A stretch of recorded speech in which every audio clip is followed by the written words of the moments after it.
حمد و ثنا اللہ احکم الحاکمین کے لیے، درود و سلام سید الانبیاء جناب محمد رسول اللہ صلی اللہ علیہ وسلم کی ذات گرامی پر۔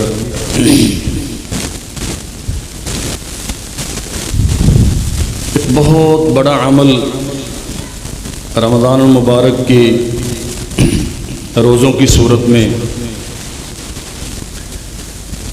اور بے شمار نیکیاں اس ماہ مبارک کی مناسبت سے بحمد اللہ تعالی اللہ ذو الجلال والاکرام کے فضل و احسان کے نتیجے میں ہم ابھی چند دن پہلے مکمل کر کے ہٹے ہیں۔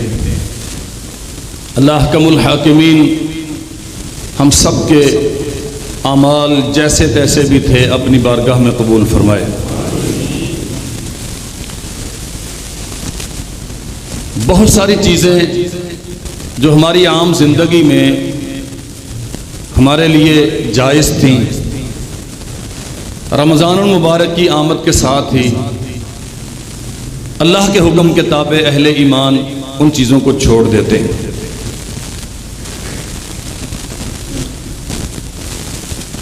در حقیقت ایک تربیت ہے اپنے نفس پر کنٹرول کی، اپنے مزاج کو شریعت کے تابع کرنے کی۔ اللہ اور اس کے رسول صلی اللہ علیہ وسلم کی اطاعت کو ہی سب سے بڑی ضرورت سمجھنے کی۔ بہت سارے کام جو عام زندگی میں آپ رمضان سے پہلے بھی کرتے تھے، اب بھی کر رہے ہیں، جائز ہیں، لیکن رمضان المبارک میں ان سے رک گئے کہ اللہ ذو الجلال والاکرام چاہتا ہے انہیں چھوڑ دیا جائے، ہم نے چھوڑ دیا۔ ہماری باقی ساری زندگی میں بہت سارے کام ہیں جنہیں اللہ ذو الجلال والاکرام چاہتا ہے کہ میرے بندے کبھی نہ کریں۔ اور یہ بات یاد رکھیں، عبادت کوئی بھی ہو، نماز ہے، روزہ ہے، زکوٰۃ ہے، حج ہے، ان سارے اعمال کا نہ کرنے سے اللہ ذو الجلال والاکرام کو کوئی فائدہ پہنچتا ہے، نہ ترک کرنے سے اللہ کو کوئی نقصان پہنچتا ہے۔ اللہ چاہتا ہے کہ ہر عاقل بالغ مرد و عورت، چھوٹا بڑا، بیمار یا تندرست، دن اور رات میں 5 نمازیں پڑھے۔ یہ اللہ کی رضا ہے، لیکن نمازیں پڑھنے سے اللہ ذو الجلال والاکرام کی قدرت میں کوئی اضافہ تو نہیں ہوتا۔ اس کی قدرت تو کامل ہے، ہمیشہ سے کامل ہے، ہمیشہ کامل رہے گی۔ اسے نہ اضافوں کی کوئی محتاجی ہے، نہ اس کے اختیارات میں اضافوں کی کوئی ضرورت ہے، اور نہ ہی وہ اضافوں کے لیے کسی دوسرے کے سہاروں کا محتاج ہے۔ لیکن اس کی رضا اس میں ہے کہ اس کے بندے اس کی عظمت کو تسلیم کریں، دن اور رات میں 5 نمازیں پڑھیں۔ بالکل ایسے ہی اب جتنے بھی عمل کرتے ہیں، اللہ ذو الجلال والاکرام ہر عمل کے نتیجے میں اصل میں ہماری عادت اور مزاج اپنی اطاعت پر بنانا چاہتا ہے۔ آپ صاحب نصاب ہیں، دولت آپ نے خرچ کی ہے، ایک نے اٹھائی دوسرے کو دے دی، اللہ ذو الجلال والاکرام اس پہ راضی کیوں ہوتا ہے؟ چونکہ دینے والے نے اس کے حکم پر دی، کمائی اس نے ہے، قبضے میں اس کے ہے، نہیں دے گا تو کوئی زبردستی اس سے چھیننے والا نہیں ہے۔ لیکن اگر وہ دیتا ہے اس نیت کے ساتھ کہ چونکہ وہ میرا مالک ہے اور وہ چاہتا ہے کہ میں اس کی رضا کے لیے خرچ کروں، اور وہ خرچ کر گزرتا ہے، تو آسمان سے اللہ ذوالجلال والاکرام اپنی رضا کے اعلان کرتے ہیں، میں اپنے بندے پہ راضی ہو گیا چونکہ اس نے میرے کہنے پر مال خرچ کیا۔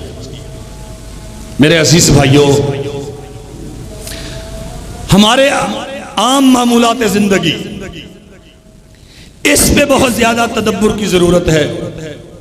اللہ ذوالجلال والاکرام کی اطاعت کا عنصر کتنا ہے؟ روزہ تو ہم نے اللہ کی اطاعت میں رکھ لیا، نمازیں ہم نے اللہ کی اطاعت میں پڑھ لی، تراویحیں ہم نے اللہ کی اطاعت میں پڑھ لی، صدقہ و زکوٰۃ ہم نے رمضان میں اللہ کی اطاعت میں کر لیا، لیکن یہ جو باقی 11 مہینے ہیں زندگی کے، جس میں نشیب، فراز، کاروبار، لین دین، سیاست، معاش، آپ کی غمیاں، آپ کی خوشیاں، آپ کے رشتے جوڑنے، آپ کے رشتے توڑنے، بچوں کی تربیت ہے، اولاد کی پرورش ہے، آپ کے معاملات زندگی ہیں، آپ کی ترجیحات زندگی، یہ سارا کچھ اس میں اللہ ذوالجلال والاکرام کی اطاعت اور محمد رسول اللہ صلی اللہ علیہ وسلم کی پیروی کا حصہ کتنا ہے؟ اور وہ عبادت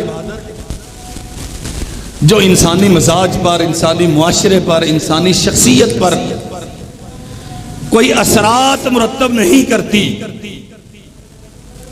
واللہ مجھے تو کبھی کبھی خوف لاحق ہوتا ہے، معلوم نہیں ہمارا وہ عمل عبادت کہلانے کی اہلیت بھی رکھتا ہے کہ نہیں۔ ہر نیک عمل کوئی نہ کوئی اثر چھوڑتا ہے کرنے والے پر، ہر نیکی کے معاشرے پر کچھ نہ کچھ اثرات مرتب ہوتے ہیں۔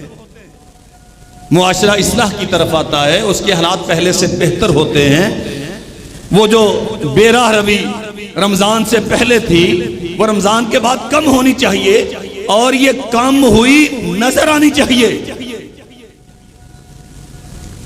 چلیں جنہوں نے روزہ نہیں رکھا ان کی بات نہیں کرتے، جنہوں نے روزہ رکھا ہے کم از کم انہیں تو سوچنا چاہیے، انہیں تو اپنے آپ کا جائزہ لینا چاہیے کہ ابھی 29 دن مسلسل میں نے اللہ کے حکم پر سحریاں کھائیں، میں نے اللہ کی رضا کے لیے افطاریاں کی، میں نے اللہ کی رضا کے لیے 12 ساڑھے 12 گھنٹے کی بھوک و پیاس برداشت کی، میں نے اللہ کے لیے رات کو لمبا ٹائم جاگ کے قرآن مجید پڑھا، سنا، ذکر اذکار کیے، اللہ کے لیے میں نے اتنا مال خرچ کیا۔ اس اللہ کا رنگ میری شخصیت پر، میری انفرادی اجتماعی زندگی پر، میرے گھر، کاروبار اور دکان کے ماحول پر اللہ کا رنگ کتنا ہے؟ صبغۃ اللہ ومن احسن من اللہ صبغہ، اللہ کا رنگ اختیار کرو، اور اللہ کے رنگ سے بہتر کوئی رنگ نہیں ہے۔ وَنَحْنُ لَهُ عَابِدُونَ، چونکہ ہم عبادت گزار ہیں، چونکہ ہم بندگی کرتے ہیں، چونکہ ہم اس کے سامنے جبین نیاز جھکاتے ہیں، چونکہ ہم اس کی رضا کے لیے سحریاں افطاریاں کرتے رہے ہیں، اس لیے ان عبادات کا میری ذات پر، میرے معاشرے پر، میرے ماحول پر، میری مسجد مدرسے پر، میرے کاروبار دکان پر، میرے گھر بار پر رنگ نظر آنا چاہیے۔ اور وہ رنگ کیا ہے؟ سب سے بڑا مسئلہ یہ ہو جائے اللہ جیسے چاہتا ہے میں ویسے کروں گا، اور قسم ہے پیدا کرنے والے رب کی، ہماری زندگی کے یہ جتنے دکھ ہیں نا یہ سارے ختم ہو جائیں گے صرف اس ایک ذہنی تبدیلی سے کہ ہمارا رب جو چاہتا ہے ہم وہ کریں گے۔ لوگوں کے ٹوٹے ہوئے دل آپس میں جڑ جائیں گے، اختلافات ختم ہو جائیں گے، حکومتوں ملکوں کے انتشارات مٹ جائیں گے، معاشی سیاسی عدم استحکام میں تبدیل ہو جائے گا، ہر طرف اللہ ذوالجلال والاکرام کی نعمتوں کی ریل پیل ہوگی، اس کی برکتوں کی فراوانی ہوگی۔ صرف اس ایک عمل سے ہم سوچ لیں، ہم طے کر لیں ہم نے وہ کرنا ہے جو ہمارا رب چاہتا ہے۔ شعوری طور پہ آپ ہمیشہ وہ کریں جو اللہ چاہتا ہے، اور اس کی رضا سمجھ کے کریں۔ پھر انسان ہے، غلطیاں بھی ہوں گی، سستیاں بھی ہوں گی، کہیں غفلت کا شکار بھی ہوگا، پھر اللہ ذوالجلال والاکرام انسان کے وضو کو، اس کی عبادات کو، اس کی نمازوں کو، اس کے جمعے کو، اس کے دیگر چھوٹے موٹے نیک اعمال کو ان چھوٹی موٹی غلطیوں سے کفارہ بناتا جائے گا۔ اور وہ آدمی جو ہمیشہ پوری زندگی میں اللہ ذو الجلال والاکرام کے رنگ کی تلاش میں رہا، سجدوں پہ پیشانیوں پہ سجدوں کے نشان ہیں، زبان پہ اللہ کا ذکر ہے، سوچ و فکر جنت کے گرد گھومتی ہے، اللہ ذو الجلال والاکرام کا ڈر بے پناہ ہے، دل انسان کا اللہ کی محبت میں دھڑکتا ہے، زندگی اس کا ساری اس مرکز و محور کے گرد گھومتی ہے کہ جیسے بھی بن پڑے میرا رب مجھ پہ راضی رہنا چاہیے، میں نہ اپنے رب کو ناراض کروں گا، نہ اس کی اطاعت میں اس کے بندوں کو ناراض کرنے کی جسارت کروں گا، چونکہ میرا رب دوسروں پہ ظلم سے روکتا ہے اس لیے میں ظلم نہیں کروں گا، چونکہ میرا رب غلط بیانی سے روکتا ہے اس لیے غلط نہیں کہوں گا، چونکہ میرا رب غیبت سے روکتا ہے اس لیے کسی کی غیبت نہیں کروں گا، چونکہ وہ میرا مالک مجھے چغلی سے منع کرتا ہے اس لیے اس سے رک گیا، ہاتھوں کی آوارگی سے روکا، ہاتھ میرے محتاط ہو گئے، کانوں کی بے حیائی سننے سے روکا، میرے کانوں پہ پردہ آ گیا، نگاہوں کی آوارگی سے روکا، میری نگاہوں میں حیا آ گیا، سوچ و فکر کی گندگی سے اللہ مجھے روکتا ہے، میں نے اپنی سوچ و فکر کو شریعت کے تابع کر لیا، اب وہ سوچوں گا جو اللہ کی رضا ہے، وہ کروں گا جو اللہ کی رضا ہے، وہ پکڑوں گا جس میں اللہ کی رضا ہے، اس راہ پہ چلوں گا جس پہ اللہ کی رضا ہے، میں سب کچھ وہ کروں گا جس میں میرا رب راضی ہوتا ہے۔ یہ کسی بھی عبادت کا انسانی زندگی پر یہ نتیجہ ہونا چاہیے، یہ اثر مرتب ہونا چاہیے، اسی کو اللہ کا رنگ کہا جاتا ہے۔ سیماہم فی وجوہہم من اثر السجود ذالک مثلہم فی التوراۃ ومثلہم فی الانجیل یبتغون فضلا من اللہ ورضوانا، اللہ کی رضا چاہتے ہیں، اللہ کا فضل چاہتے ہیں، تراہم رکعا سجادا، جھکتے ہیں اس کے سامنے، عاجزی کرتے ہیں اس کے سامنے، بندگی کرتے ہیں اس کی، اطاعت کرتے ہیں اس کی، پیشانیاں سجدوں کے نشانوں سے سجی ہوئی ہیں، ہاتھوں میں تلواریں تھامی ہوئی ہیں، صدقہ و خیرات پوری وارفتگی اور محبت کے ساتھ کرتے ہیں، یبتغون فضلا من اللہ ورضوانا، یہ اصل ان کی زندگی کا معیار ہے، وہ اپنے رب کا فضل اور اس کی رضوان کے لیے کوشاں رہتے ہیں۔ جب اللہ کی رضوان اور اس کا فضل میرا آپ کا مطمع نگاہ ہو گیا، جب ہم نے سمجھ لیا کہ روزہ اس لیے رکھا جاتا ہے کہ اللہ راضی ہو جائے، سحریاں افطاریاں اس لیے کھائی جاتی ہیں کہ اللہ راضی ہو جائے، پھر رمضان گزرنے کے بعد بھی وہی طرز زندگی برقرار رہنا چاہیے جو رمضان میں تھا۔ رمضان میں تو جمعے سارے بڑے شوق سے پڑھنا واجب تھے، اور رمضان کے بعد یہ سہولت کس نے دی ہے؟ رمضان میں تو نمازیں 5 فرض تھیں، اور رمضان کے بعد یہ جو فرضیت ساقط ہوگی ہے یہ کس نے کی ہے؟ روزہ رکھ کے تو جھوٹ بولنا منع ہے، بغیر روزے کے جھوٹ بولنے کی اجازت کس نے دی ہے؟ روزہ رکھ کے تو ظلم کرنا حرام ہے کہ اس سے روزہ خراب ہو جاتا ہے، لیکن جو روزہ نہ رکھے وہ ظلم کر لے، یہ اس کو حق کس نے دیا ہے؟ یاد رکھیں، یہ جو موسمی سی اطاعت ہے نا، جب جی چاہا کچھ مان لیا اور جب نہ چاہا نہ مانا، سچی بات یہ ہے یہ چیز ایمان سے بڑی دور ہے۔ اور کبھی قرآن مجید کا اگر مطالعہ کریں، أَلَمْ تَرَ إِلَى الَّذِينَ يَزْعُمُونَ أَنَّهُمْ آمَنُوا بِمَا أُنزِلَ إِلَيْكَ وَمَا أُنزِلَ مِن قَبْلِكَ، آپ دیکھتے ہیں ان لوگوں کو جو یہ گمان رکھتے ہیں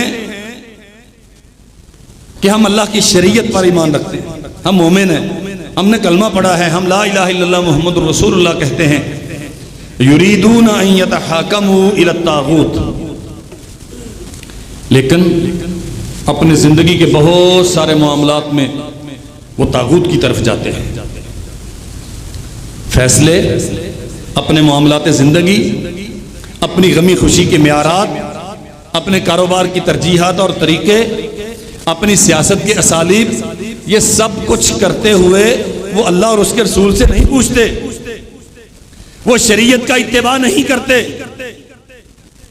نبی رحمت صلی اللہ علیہ وسلم نے کیا سکھایا ہے عبادت کا طریقہ، کیا سکھایا ہے سیاست کا طریقہ، کیا بتایا ہے تمہیں غمی خوشی کا معیار، اسے نہیں دیکھتے۔ یریدون ان یتحاکموا الی الطاغوت، بلکہ وہ قوتیں جو اللہ کے مقابل کھڑی ہیں، جو رب کو چیلنج کر رہی ہیں، جو اللہ کی سرکشی پر قائم ہیں، یہ ان کی طرف جاتے ہیں۔ طاغوت کیا ہوتا ہے؟ کائنات کی ہر وہ چیز جاندار یا بے جان جسے اللہ ذوالجلال والاکرام کے مقابلے میں پکارا جاتا ہے، کسی بھی حیثیت میں جسے کسی بھی مرحلے پر اللہ ذوالجلال والاکرام کے پیرالل بالمقابل کھڑا کیا جاتا ہے، وہ طاغوت ہے۔ اللہ کا حکم اور ہے، برادری کی ڈیمانڈ اور ہے، برادری طاغوت ہے۔ اللہ کا حکم اور ہے، آپ کی سیاست کے تقاضے مختلف ہیں، آپ نے اللہ کو چھوڑا، سیاست کے پیچھے چل کھڑے ہوئے، آپ طاغوت کی پیروی کر رہے ہیں۔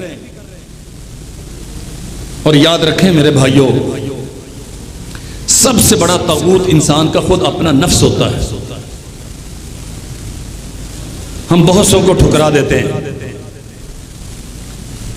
نہیں مانتے، برادری کی کیا حیثیت ہے، نہ بھی میرے ساتھ رشتہ ناتا رکھیں گے تو مجھے کوئی فرق نہیں پڑتا، پارٹی لیڈر ناراض ہو گیا تو کوئی مسئلہ نہیں، لیکن دل کا کیا کروں یہ نہیں مانتا۔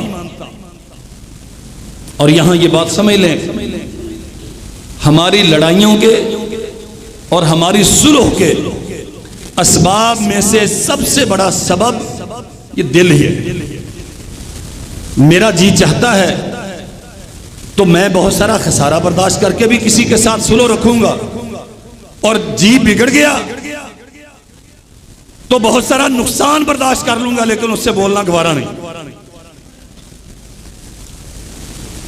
کبھی ان بگاڑوں میں اور ان فسادات میں اور معاملات میں اللہ ذوالجلال والاکرام کی رضا کو بھی ملحوظ رکھا ہے۔ میرا رب کیا چاہتا ہے، اللہ کا حکم کیا ہے، آپ کی رضا کیا ہے، یہ مسئلہ نہیں ہے۔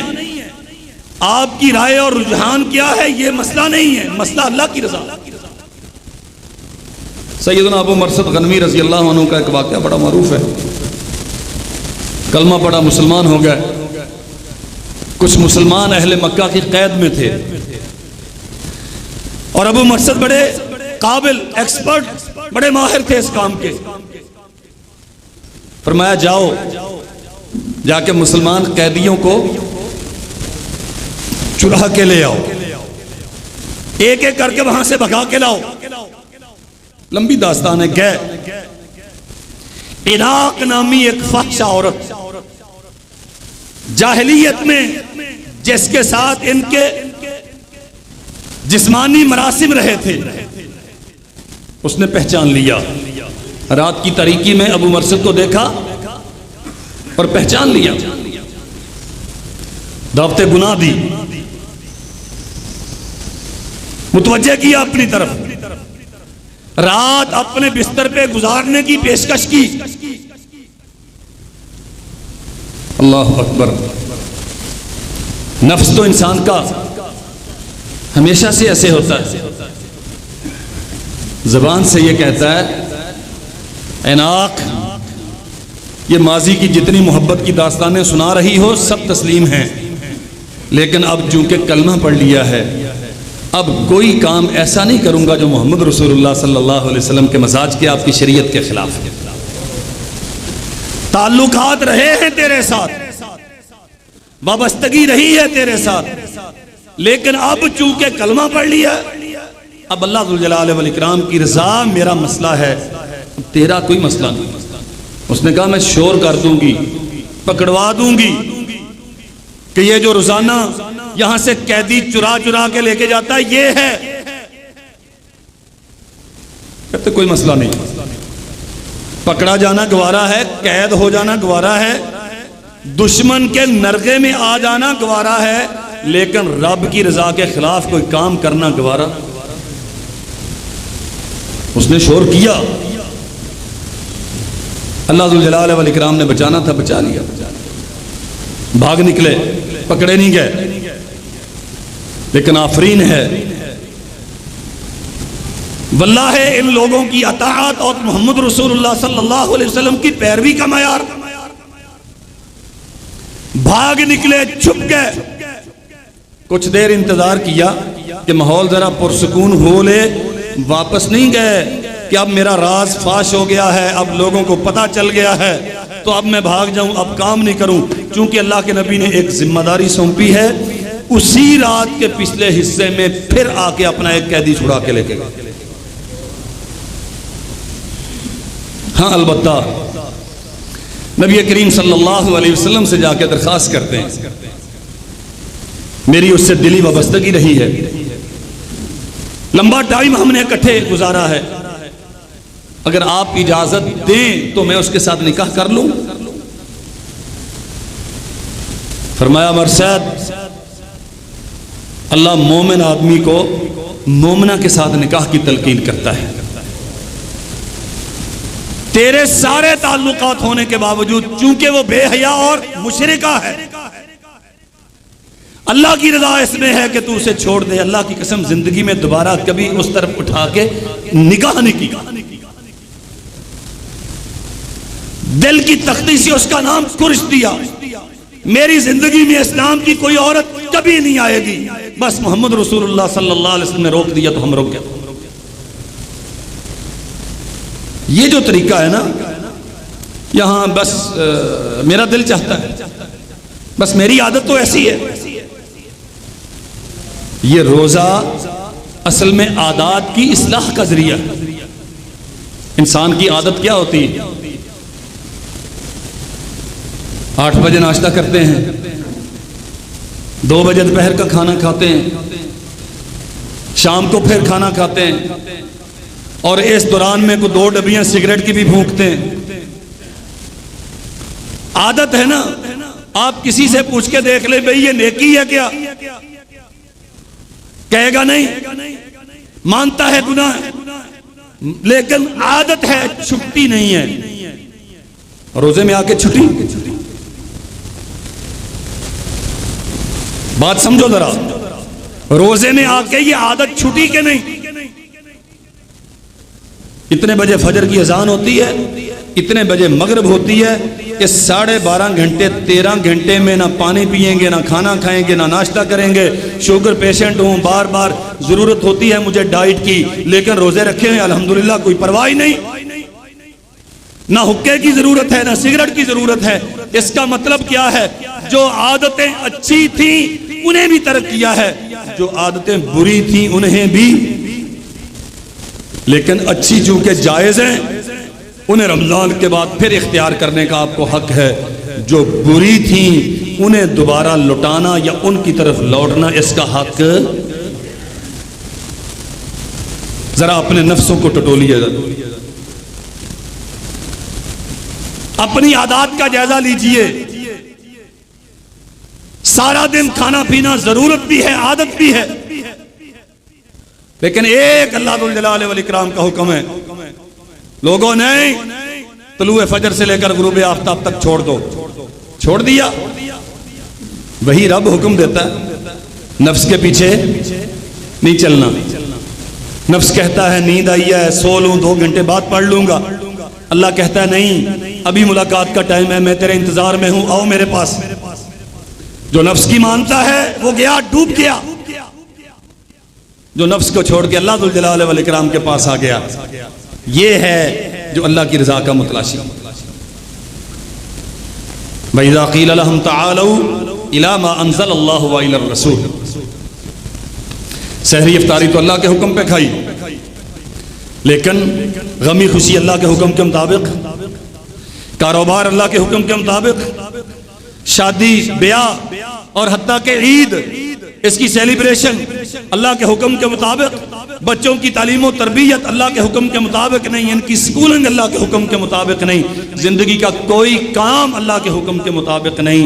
قرآن کہتا ہے وَإِذَا قِيلَ لَهُمْ تَعَالَوْا إِلَى مَا أَنزَلَ اللَّهُ وَإِلَى الرَّسُولِ جب انہیں کہا جاتا ہے نا کہ آؤ یار سارے کاموں میں ہم اللہ کی رضا کو اپنا مقصد بناتے ہیں، رسول اللہ کی پیروی کو اپنا معیار قرار دیتے ہیں، رأیت المنافقین یصدون عنک صدودا، منافق منہ موڑتے ہیں، مومن نہیں منہ موڑتا، یہ بات سمجھ لیں، مومن نہیں بہانے کرتا، مومن یہ آڑ کبھی نہیں لیتا یا میری عادت ہی ایسی ہے، میرا مزاج ہی ایسا ہے۔ بھئی تیری عادت اور تیرے مزاج کی کیا حیثیت ہے؟ تیرا مزاج کوئی شریعت ہے کیا؟ تیری عادات کوئی رب کا دین ہے کیا؟ رأیت المنافقین یصدون عنک صدودا، یہ جو منہ میرنے والے، رخ موڑنے والے، ہیل و حجت کرنے والے، کبھی برادری کو بہانہ بنایا، کبھی حالات کو بہانہ بنایا، اور جی کریں گے جی بس دعا کرو جی، اس قسم کے جملے استعمال کر کر کے جنہوں نے جان چھڑائی، قرآن کہتا ہے ان کی پیشانیوں پہ بل پڑتے ہیں، یہ منہ پھیرتے ہیں، در حقیقت یہ منافق ہیں۔ یزعمون انہم آمنوا باللہ، وہ دعویٰ رکھتے ہیں کہ ہم اللہ پر ایمان لائے، آمنوا بما انزل الیک وما انزل من قبلک، محمد رسول اللہ صلی اللہ علیہ وسلم کی شریعت پر ایمان کا دعویٰ رکھتے ہیں، لیکن یہ کچھ ماننے والے اور بہت کچھ کو چھوڑ دینے والے در حقیقت قرآن کہتا ہے یہ منافق ہوتے ہیں۔ اللہ اکبر، وما ارسلنا من رسول الا لیطاع باذن اللہ۔ اگر یہ دعویٰ ایمان میں مخلص ہیں، اللہ ذوالجلال والاکرام کی رضا کے لیے مخلص ہیں، محمد رسول اللہ صلی اللہ علیہ وسلم کی اتباع کے لیے مخلص ہیں، تو پھر یاد رکھو اللہ نے رسول کو بھیجا ہی اس لیے ہے کہ اس کے ہر کام میں اس کی پیروی کی جائے۔ سحری افطاری اس کے حکم کے مطابق، لیکن کاروبار مارکیٹ کے مطابق، سحری افطاری اللہ کے حکم کے مطابق، لیکن سیاست پارٹی منشور کے مطابق، سحری افطاری اللہ کے حکم کے مطابق، شادی غمی برادری کے رسم و رواج کے مطابق۔ وما ارسلنا من رسول الا لیطاع باذن اللہ، رسول کی حیثیت کیا ہے تمہاری زندگی میں؟ کبھی اپنی خواہش کی پیروی کر لی، کبھی رسول کی پیروی کر لی، کبھی ابا کی پیروی کر لی، کبھی اپنے مفتی کی پیروی کر لی، کبھی برادری کی پیروی کر لی، کبھی رسم سیاست کو اختیار کر لیا۔ تو محمد رسول اللہ صلی اللہ علیہ وسلم وہ جو ٹاپ آف دی لسٹ، سب سے بڑی حیثیت اور مقام و مرتبہ جو اللہ نے مخلوق میں تیرے دل میں تیرے نبی کا بنایا ہے، وہ کہاں گیا پھر؟ اگر تو نے باریاں لگائی ہوئی ہیں کہ یہاں کاروباری رجحانات کو دیکھیں گے، یہاں بینکنگ سسٹم کو فالو کریں گے، چونکہ مفتی نے فتویٰ دیا ہے کہ سود اب میرے فتوے کے نتیجے میں جائز ہو گیا، اس لیے جائز ہے، کھاتے جاؤ۔ مجھے کل کسی دوست نے خبر دی، وہ NFT 1400 ارب روپے لے کے ماشاءاللہ بھاگ گئے پاکستان سے۔ ہمارے نوجوان آ کے میرے ساتھ بحث کرتے تھے، نہیں جی دیکھیں نا جی اس میں پھر حرام کیا ہے؟ ہم کہتے تھے بھائی اس میں حلال کیا ہے؟ جی میں نے $50 رکھے ہیں اپنے اکاؤنٹ میں پڑے ہوئے ہیں، وہ شام کو مجھے اس کے عوض 600 روپیہ پاکستانی دیتا ہے، 2 منٹ میں اس پہ کام بھی کرتا ہوں۔ اچھا بھئی کون سا ایسا کام ہے جو $50 تو نے ڈپازٹ کروا دیے، 2 منٹ تو نے اپنی انگلیوں کو حرکت دی، اور جناب 2 منٹ کے اس حرکت کے نتیجے میں تمہیں 600-700 مل گیا؟ یہ دنیا میں ایسا پروفیٹیبل کام کون سا ہے؟ یہ جی NFT ہے، وہ دیتا ہے۔ ہم کہتے تھے بھائی یہ دھوکہ ہے سارا، آپ کے پیسے کے ساتھ وہ شراب بیچ رہے ہیں، وہ اسلحہ سمگل کر رہے ہیں، وہ بردہ فروشی کر رہے ہیں، وہ ملکوں کے توڑنے کی تدبیریں کر رہے ہیں، وہ غزہ پہ بمبارمنٹ کے لیے وسائل فراہم کرتے ہیں صہیونیوں کو۔ تیرے یہ $50 وہ کہاں استعمال کر رہے ہیں تجھے کوئی معلوم نہیں۔ یہ جہالت اور معلوم نہ ہونا ہی اس کے حرام ہونے کی سب سے بڑی دلیل ہے، لیکن ہماری آنکھوں پہ پٹی بندھی ہوئی ہے ہمیں پیسہ چاہیے، ہمیں پروفٹ چاہیے، اور بڑے بڑے علماء کے فتوے ہمیں دکھائے گئے، بڑے بڑے علماء کے نام، آپ جی اس سے بات کر لیں، آپ اس سے بات کر لیں. بھئی میں کیوں کسی سے بات کروں؟ میں تو کتاب اللہ سے بات کروں گا، میں تو رسول اللہ کی سیرت سے بات کروں گا. اللہ کے نبی نے فرمایا جو دھوکہ کرتا ہے اس کا ہمارے ساتھ کوئی تعلق نہیں ہے. تیرے $50 کو وہ کاروبار کرنے والا کہاں استعمال کرتا ہے جس کے نتیجے میں شام کو تجھے پرافٹ دے رہا ہے؟ تجھے تو پتہ ہی نہیں اس کا. لیکن ہمارا نفس ارأیت من اتخذ الہہ ہواہ افانت تکون علیہ وکیلا ام تحسب ان اکثرهم یسمعون او یعقلون انہم الا کالانعام بل ہم اضل سبیلا.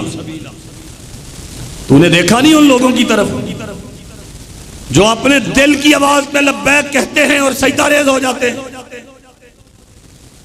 افانت تکون علیہ وکیلا. سمجھا دیا، بتا دیا، متنبع کر دیا، مسئلہ بتا دیا، حدیث سنا دی، بتا دیا کہ یہ سب فراڈ ہے. اس کے باوجود اگر نہیں مانا تو چھوڑ دیں اسے، حالات اسے خود سکھا دیں گے. ام تحسب ان اکثرهم یسمعون او یعقلون.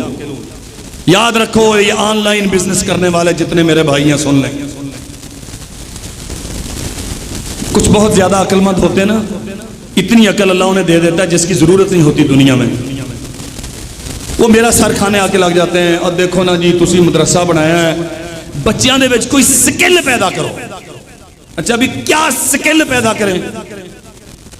انہیں آن لائن بزنس ایکسپرٹ بناؤ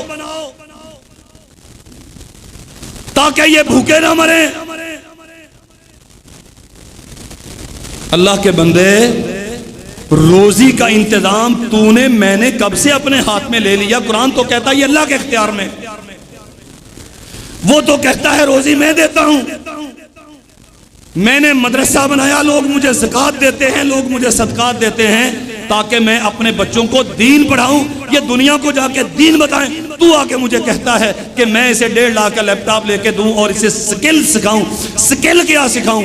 آن لائن بزنس کرے تاکہ خود بھی حرام کھائے اور قوم کو بھی حرام کھلائے. کوئی نہیں پوچھتا ہم سے آ کے کاروبار میں کیا حرام ہے کیا حلال ہے، سب اپنی اپنی ترجیحات کے مطابق کرتے ہیں. ام تحسب ان اکثرهم یسمعون او یعقلون. یہ میرے اسٹوڈنٹ بیٹھے ہیں، سمجھیں اچھی طرح یہ بات. مارکیٹ میں جب نکلتے ہیں نا تو ہمارے بچے بڑے کنفیوز ہوتے ہیں. وہ میرا ہم عمر ہے جی، اس نے میٹرک کر لیا، ICS کر لیا، اب وہ ماشاءاللہ اتنے پیسے کما رہا ہے، اب فلاں اتنے پیسے کما رہا، فلاں اتنے پیسے کما رہا. او بھائی، آپ نے اگر جنت کمانی ہے تو اس کے لیے یکسو ہو جائیں، اگر آپ نے جنت کے بدلے میں دنیا کمانی ہے تو پھر اس کے لیے وقت ہو جائیں. یہ دونوں سودے اکٹھے نہیں چلتے. یہ کوئی جن سے بازار نہیں ہے کہ آپ اپنی مرضی کے ساتھ جتنا جی چاہے ریٹ لگائیں اور اٹھا کے لے آئیں. علم اس دل میں آتا ہے جس میں جنت کی لالچ ہوتی ہے. جس دل میں دنیا کی محبت ہوتی ہے وہاں علم نہیں آیا کرتا. ہم تحسب ان اکثرهم یسمعون او یعقلون. آپ کیا سمجھتے ہیں یہ بڑے عقل مند ہیں؟ میں نے پوچھا نہیں، الحمدللہ میں نے پورے دلائل کے ساتھ لوگوں کو متنبع کیا. اور اس رمضان میں پورا رمضان الحمدللہ بغیر کسی دن کے وقفے کے میں تبلیغ کے لیے نکلتا رہا، اور ہر جگہ پر میں نے لوگوں کو کہا کہ اللہ کے لیے اپنے رزق حلال بناؤ. یہ جو NTF اور اس قسم کی مصیبتیں آ گئیں یہ حرام کے رزق ہیں. 2 منٹ ہم کام کرتے ہیں موبائل پہ، کیا کرتے ہیں؟ وہ جی کچھ ہمیں چیزیں شیئر کرتے ہیں، وہ ہم نے آگے مختلف گروپس میں شیئر کرنا ہوتی ہیں. ہم نے اسے دیکھا، جانچا، پرکھا، اس کی پوری تفتیش کی. مورتیاں، غیر اسلامی تہذیب کے اشتہارات، سیکسول لائف کی ایڈورٹائزمنٹ، یہ تھی جو آپ کی IDs سے آگے شیئر ہوتی رہی. اور مجھے نہیں معلوم ہے اس میں حقیقت کیا ہے. کل ایک بھائی نے مجھے بتایا کہ وہ NTF والے سارے اپنا بستر بوریا بستر گھول کر کے بھاگ گئے. سینکڑوں ارب پاکستان کے لے کے چلے گئے. انسان کیا سمجھتا ہے وہ مولوی نو چھوڑو جی، یہ ساری عمر آپ بھکھے مرے، ساڈے چندیاں دے پلدے ہیں، انہاں سانوں بھی بھکھا ہی مارنا۔ آ دیکھو نا ماشاءاللہ، 2 سال پہلوں ویلا پھردا سی، ہن ٹوڈی لئی پھردا، 2 کنال کی کوٹھی بنا لی۔ ام تحسب ان اکثرهم يسمعون او يعقلون، آپ کیا سمجھتے ہیں یہ بڑے عقل مند ہیں؟ انہم الا کالانعام بل ہم اضل سبیلا، قرآن کہتا ہے یہ خواہشات نفس کے پجاری، اپنے نفس کی خواہشات کی پیروی کرنے والے، اللہ کی رضا کو اہمیت نہ دینے والے، رسول اللہ کی شریعت کو کوئی حیثیت نہ دینے والے، خواہشات نفس کے اور مفادات دنیا کے پیچھے بھاگنے والے، قرآن کہتا ہے یہ جانور ہیں، بل ہم اضل سبیلا، جانوروں سے بھی بدتر۔ جانوروں سے بدتر کیوں؟ جانور بھی بقدر ضرورت کسی کی تابعداری کرتا ہے، لیکن کسی کی پرستش، بات سمجھو، جس کے ہاتھ میں ڈنڈا ہوتا ہے جانور اس کی اطاعت کرتا ہے، نہیں کرے گا تو ماروں گا، یہ مارے گا۔ جس کے ہاتھ میں نکیل ہوتی ہے بڑے سے بڑا درندہ بھی اس کی اطاعت کرتا ہے، اس کی انگلیوں کے اشاروں پہ ناچتا ہے، لیکن سجدہ وہ رب کے علاوہ کسی کو۔ ان لوگوں نے تو خواہشات کو معبود بنا لیا، اپنے نفس کو اپنا معبود بنا لیا۔ وَمَنْ أَضَلُّ مِمَّنِ اتَّبَعَ هَوَاهُ بِغَيْرِ هُدًى مِّنَ اللَّهِ إِنَّ اللَّهَ لَا يَهْدِي الْقَوْمَ الظَّالِمِينَ۔ دنیا میں سب سے زیادہ بے وقوف، گمراہ، بھٹکا ہوا اور جاہل وہ آدمی ہے جو بغیر کسی دلیل کے خواہشات نفس کے پیچھے چلتا ہے۔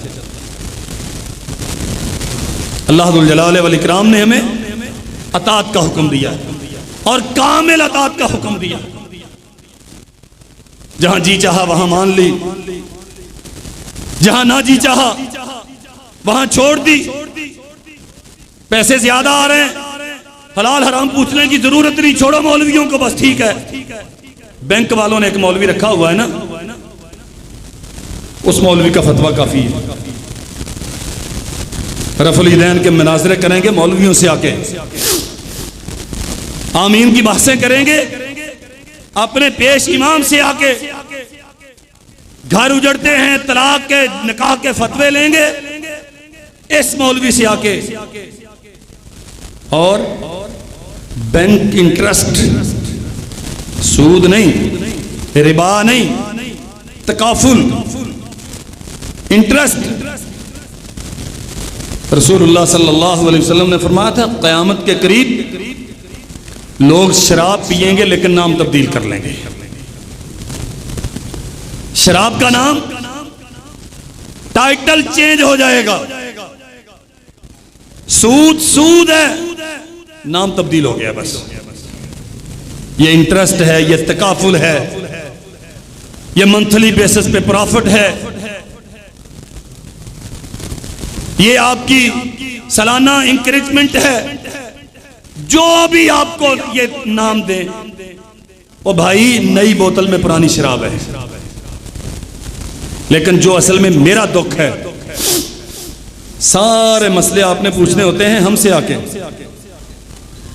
بینک چ کھاتا کھلوان واسطے بینک والے مفتی کافی نے، ادو نہیں سانو پوچھنا بھی کیڑا کھاتا کھلوائی۔ لیتے جاؤ، سود کھاتے جاؤ، بیڑا غرق کرتے جاؤ، اپنا بھی اپنی نسلوں کا بھی۔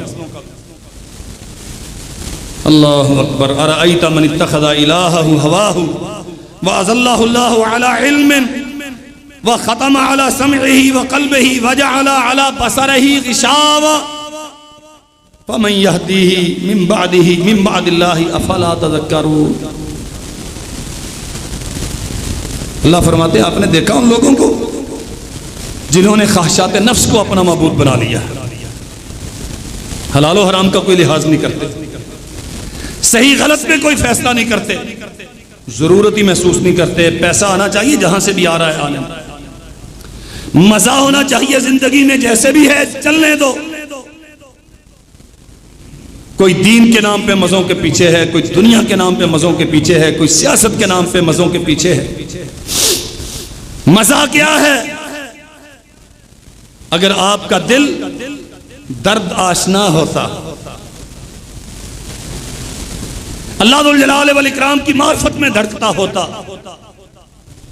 اگر آپ کا مزاج محمد رسول اللہ صلی اللہ علیہ وسلم کی پیروی کا خوکر ہوتا، اگر آپ کی زندگی میں اللہ اور اس کے رسول کی پیروی اور اللہ احکم الحاکمین کی رضا سب سے بڑا مسئلہ ہوتا، تو پھر ہر اٹھنے والا قدم اٹھانے سے پہلے تو سوچتا اس میں جائز کیا ہے، اس میں ناجائز کیا ہے۔ اور اندر کا جو معلم ہے وہ انڈیکیٹ کرتا ہے، وہ اب بھی کرتا ہے۔ جب آواز آتی ہے نا اندر سے، یار مولوی صاحب نو پوچھ ہی لیں دے جائز سی کہ ناجائز سی، اور پھر جو تو اپنے آپ کو دھوکہ دیتا ہے، یار وہ جڑا میزان بینک وچ بیٹھا ہوگی تو مولوی ہے، وہ کی اس کا مطلب ہے اندر سے سرخ بتی جلی تھی، اندر سے سرخ بتی جلی تھی۔ وہ جو معمولی سا ایمان ہے نا تیرے ضمیر میں، اس نے تجھے انڈیکیٹ کیا تھا، جو مسجد کے مولوی کی طرف تجھے کہہ رہا تھا کہ اس سے جا کے پوچھ، وہ تو جن سے تنخواہ لیتا ہے، ان کے مفادات کا محافظ ہے۔ بینک نے اسے گاڑی دی ہے، بینک اسے مکان دیتا ہے، بینک اسے اتنی سہولتیں دیتا ہے، وہ بینک کی پالیسی کے خلاف کوئی فتویٰ دے گا تجھے کیا؟ ایسے سر پہ سے پھرے دنیا میں کم ہوتے ہیں، جن سے تنخواہ لیتے ہیں ان کے خلاف بات کرتے ہیں۔ یہ میرے جیسے اب ایسے نمونے کم ہیں دنیا میں، تھوڑے رہ گئے۔ اللہ کے لیے سمجھو، ایک مہینہ تو نفس کو چھوڑ دیا، باقی پورا 11 مہینے اسی نفس کی پیروی۔ افرأیت من اتخذ الہہ ہواہ واضلہ اللہ علی علم، علم ہے لیکن گمراہ۔ اللہ ذو الجلال والاکرام نے گمراہ کر دیا علم کے باوجود۔ وختم علی سمعہ وقلبہ، روزے رکھ لیے، حرام کو حرام نہیں سمجھا، ظلم کو ظلم نہیں سمجھا، غلط کو غلط نہیں سمجھا، ناجائز کو ناجائز نہیں سمجھا۔ جہاں تیرا حق نہیں ہے اسے تو رکا نہیں، جہاں تیرا حق چھوڑنا بنتا ہے وہاں اسے تو نے چھوڑا نہیں۔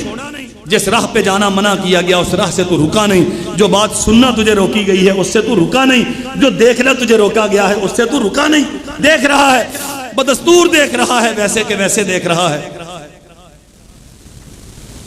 وَأَضَلَّهُ اللَّهُ عَلَى عِلْمٍ وَخَتَمَ عَلَى سَمْعِهِ وَقَلْبِهِ وَجَعَلَ عَلَى بَصَرِهِ غِشَاوَةً۔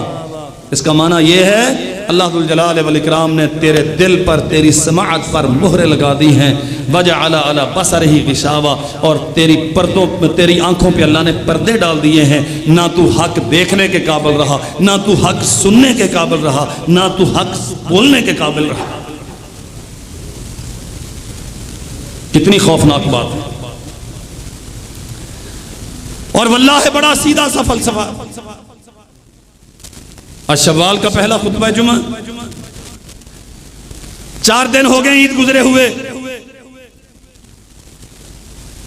موبائل کا استعمال، صرف ایک بات دیکھ لو، موبائل کے استعمال میں رمضان میں ہم نے اس کا استعمال بہت کم کر دیا کہ روزے کے احترام میں ذرا تھوڑا احتیاط کرنا چاہیے۔ اگر وہ ساری گندگی آپ کی موبائل کی سکرین پہ دوبارہ شو ہونا شروع ہو گئی ہے تو پھر قرآن مجید کی یہ آیت پڑھیں اور دیکھیں کہ تو کہاں کھڑا ہے۔ اگر نمازوں کی طرف اٹھنے والے قدم پھر بوجھل ہو رہے ہیں، پھر سے ظلم کرنے کا موقع ملتا ہے تو چکتا نہیں، چھوڑتا نہیں۔ زبان پہ گندگی اور کانوں پہ وہ میوزک اور ساری بے حیائی کے سلسلے دوبارہ سے تیری زندگی میں آ گئے ہیں واپس۔ کوئی چیز رمضان کی بنسبت یا رمضان کی وجہ سے کم نہیں ہوئی، تو پھر یاد رکھ تو اس آیت کا مصداق ہے۔ اللہ نے گمراہی کی مہر لگا دی۔ ختم علی سمعہ وقلبہ، تیری سماعت پر، تیرے دل پر مہر لگ گئی۔ وجعل علی بصرہ غشاوۃ، وہ گندی ویب سائٹس دیکھتے ہوئے تیرا دل دھڑکتا نہیں ہے، تجھے پریشانی نہیں ہوتی، تجھے حیا نہیں آتی کہ یار ابھی 4 دن پہلے تو میں نے اللہ کا شکر ادا کیا ہے، عید پڑھی ہے رمضان المبارک کے گزرنے کے تشکر کے طور پہ، اور اب میں یہ کچھ کر رہا ہوں۔ اگر تیرا ضمیر اندر سے تجھے ملامت نہیں کرتا تو پھر تو گیا۔